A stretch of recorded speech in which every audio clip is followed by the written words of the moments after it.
Okay, we're ready to go. Councillor Wallace, take it away. Thank you. Call to order. The public hearing is being convened pursuant to Section 464 of the Local Government Act in order to consider bylaw 3165, zoning amendment bylaw and development permit number 08-20. A bylaw to rezone the property located at 5609 201A Street to accommodate a 5-story, 62-unit apartment development. I would like to thank everyone for attending this public hearing, which is taking place electronic means via Zoom. If we encounter technical challenges during this meeting, please stand by, as we want to ensure everyone who wishes to speak is afforded the opportunity to do so. This public hearing is being live streamed on the city's YouTube channel and is also being recorded and will be posted to the city's website. If you are watching and wish to attend the electronic meeting, you can go to www.langleycity.ca to register and join the meeting. At the public hearing, those in attendance at this electronic meeting who believe that their interest in the property is affected by the proposed bylaw will be allowed to make representations to council and shall be given a reasonable opportunity to be heard respecting matters contained in this bylaw. Once in the meeting, you may use the raise hand function to indicate your wish to speak, which will automatically put you in the speaker question.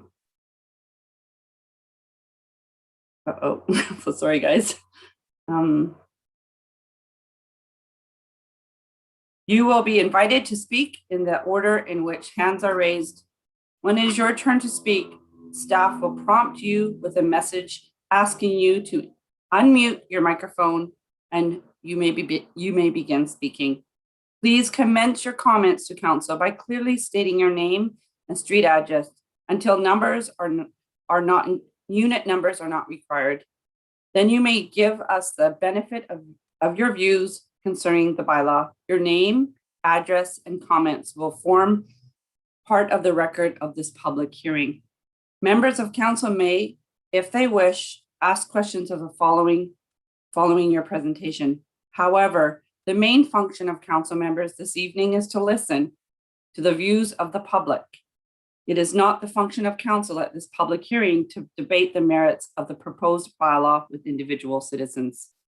Once you have completed your comments, staff will mute your microphone. Everyone shall be given a reasonable opportunity to be heard at this meeting. No one will be or should feel discouraged or prevented from making their views heard. I'm asking that you keep your comments to no more than 5 minutes to allow everyone who wishes to speak an opportunity to do so. Once everyone who wishes to speak has done so, I will call for speakers for a second time, at which time those who wish to speak again should indicate so by using the raised hand function. I will then call speakers for the third and final time. If there are no speakers, I will ask for a motion to close the public hearing. The public was also given the opportunity to provide written submissions for this public hearing. All submissions will be retained by the corporate officer, and copies of the submissions will be available from her on request following the hearing and shall form part of a public record of these proceedings. Ms. Kenny, can you please advise how notification was provided for the public hearing and whether we had received any correspondence? Yes, Madam Deputy Mayor, a notice pertaining to the bylaws was mailed to properties within 100 meters of the subject properties. Newspaper advertisements were placed in the April 29th and May 6th editions of the Langley Advance Times, and a notice was placed outside the entrance to City Hall and on the city's website. And we received one piece of correspondence that was included in council's agenda package. Thank you. Bylaw 3165, zoning amendment bylaw and development permit number 08-20. Mr. Johansson, can you please present the proposed bylaw? Thank you, Madam Deputy Mayor. Good afternoon or good evening, Deputy Mayor and Council. This proposal at 5609 201 A Street involves a 5-story residential building with 62 dwelling units. The applicant is proposing to rezone the properties to an RM3 zone with variances, but noting that the proposed setback variances are consistent with what is being considered for the draft zoning bylaw, and the proposed parking variance involving a 10% reduction of parking spaces is less than what is being contemplated for the draft zoning bylaw for a property in this location, or proximity to the future SkyTrain station and the Fraser Highway Transit Corridor, The proposed lower amount of indoor amenity space is offset by a very generous and multi-level outdoor amenity space provision, and the increased height is consistent with the draft OCP.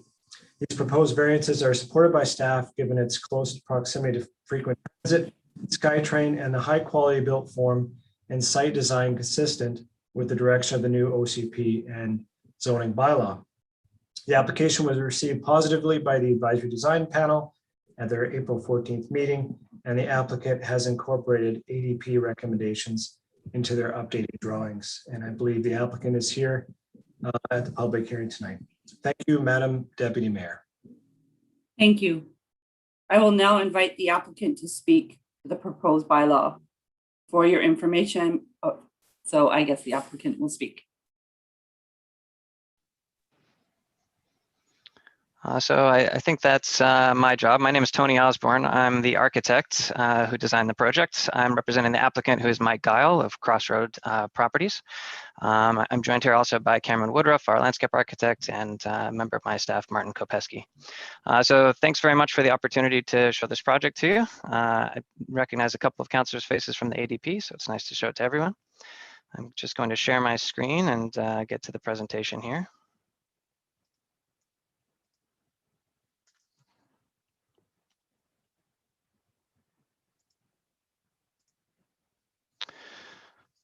Okay.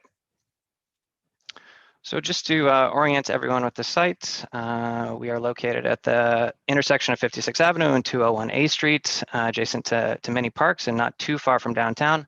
Also, you can see in pink there the proposed terminus of the SkyTrain extension. So definitely within a good walking radius of that future SkyTrain. The site is interesting and it's characteristic because it's also at a transition zone between the downtown core and more strictly residential neighborhoods. So this is something that we've tried to take into consideration in developing the design further. And it's worth noting too that the site, which is shown in dark down here on 56 Avenue, is the further southernmost site of a collection of properties owned by the owner that he would like in the future to develop. So we've been careful to study how the future development might occur and the ways in which this design can anticipate those future developments. And so this is another view of that. Obviously, there's great pedestrian access from the site to the downtown core. And this is kind of a demonstration of the design concept that we came up with. So we began with the outline of the site. Obviously, we needed a place to put all the cars. So we start with the standard half buried parkade podium here. And then we extruded a volume that kind of goes up to about 5 stories to see what we had. Obviously, this isn't a good neighbor and it doesn't have good access to light. So our next move was to break that up into volumes that allow light to penetrate it a little bit better, but also kind of represent the corners with some strong verticality that starts to blend into some of the higher forms we might see in this neighborhood in the future. And then we infilled some of the intersections with a bit lower forms to kind of get to the 62 units. And we carved those forms. So this is kind of a section where the sun is shining from the south to the north. And you can see that there's still some nice solar access to the landscaped areas on top of that parkade podium. And this is what that looks like. So you can see here that the forms all step back nicely so that the playground in the back there still gets some nice sun access. There's some strong vertical elements on the corners, so kind of anticipating some of the verticality that the neighborhood might see in the future. And what you can see down here is a covered outdoor pavilion with some barbecues under it and a habitable roof deck that's actually connected to the second floor gym. So you can go out there and do some yoga. And we're anticipating that this bridge might connect to some of those future developments. So all of the properties here will be connected and have access. And then finally, there's another rooftop amenity on the upper floor here, which has great access to the party room that's on the upper floor. So coming around to that intersection between 56 and 201A, you can see here that there's some generous landscaping on all sides. And really the concept is strong in this image where you can see those vertical elements on each of the corners. There's even another outdoor amenity to mention here, which is the community garden that's kind of happening in the recess between these courtyards. The other advantage that we gain by breaking the form up as we did is that it really creates these outdoor rooms that frame these outdoor amenity spaces for the residents to use. And this is the view from 56. So you can see that there are connections to the ground floor residential units here with some articulated entry gates. This is the view from 201A. So you have the ramp going up to the entry, kept the entry at double height to kind of strongly announce the entry. So it's not confusing at all how you find the main entry to the building. And then for the elevations, I'll just touch here briefly on some of the materials that we chose. We were asked by the staff to consider how the building form might be a good neighbor to other building types in the neighborhood. They'd noticed elements like cornices at a certain height. And so we articulated that with a cornice at the 4th floor level and then changing the material on the upper floor. So it kind of presents like a mansard roof, something that you might see in Paris, for instance, but brings down the scale of the overall facade. We're proposing to use fiber cement panels through most of the exterior cladding here, and then the balconies will be punctuated with wood. And then to add a bit of warmth to the streetscape, we have some gold elements wrapping the balconies and gold at the unit entries there. So a nice warm and friendly and varied palette of colors. And here are some of the precedents so you can kind of get some sense of how these materials have been deployed in real projects. So you can see here the same kind of off-white or light building form with some of these wood punched elements here. And this is a detailed study of what that might feel like at the street. So we've actually broken up the planters with some masonry, some gold perforated metal at the unit entries there. So a nice warm and inviting element to the street. Here you can get a nice sense of those landscape elements that I was talking about. Community garden here to the south, covered picnic area up here, and a children's play area. But one other thing that I wanted to point out that is really going to make a nice experience for the residents of this building is that the form is actually carved out right above the parkade entry, and we've developed a fern grotto here. So when you're waiting for the elevator, you'll be able to look out at this nice shady fern grotto that features local plants and really introduces a lot of natural light into the corridors as well. So really proud of that element. We think the residents will really like it. And then finally, you can see the upper floor amenity area here with another place to do yoga. Anticipating yoga is still going to be hot by the time this building is finished. And that's it. I was told to keep it concise, so I'll go ahead and turn it back over and we'll answer any questions you may have about it.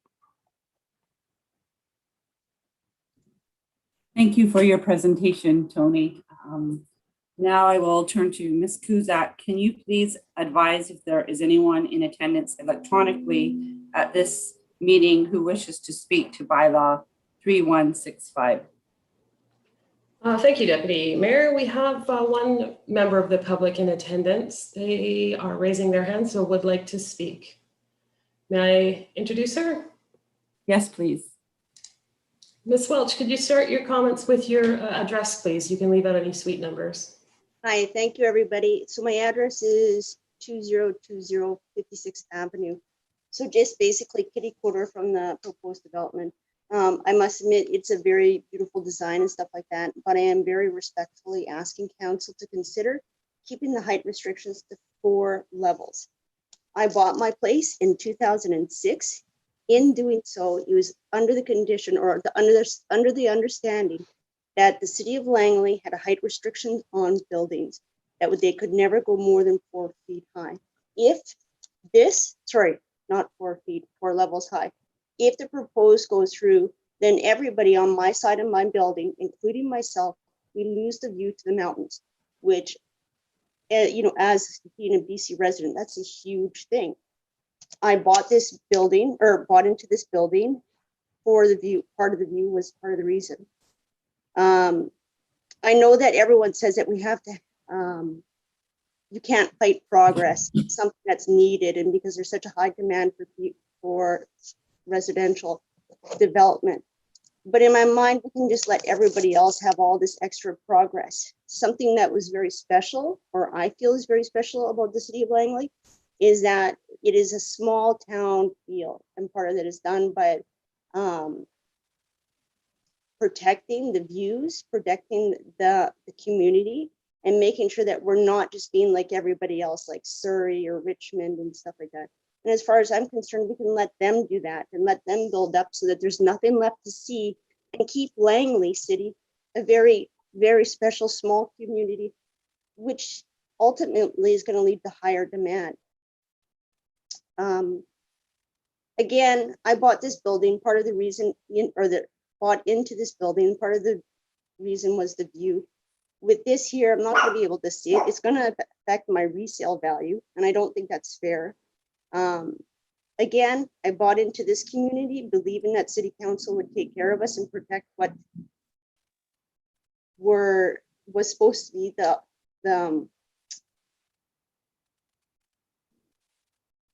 the zoning bylaws and everything. And I just wish that it would be adhered to. That's all I've got to say. Thanks.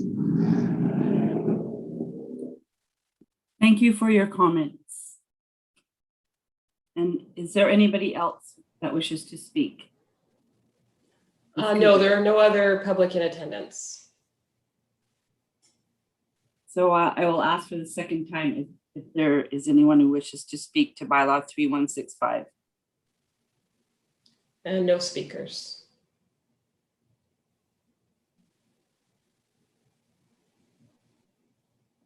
Seeing that there are no more speakers, do any members of council have any questions regarding 3165?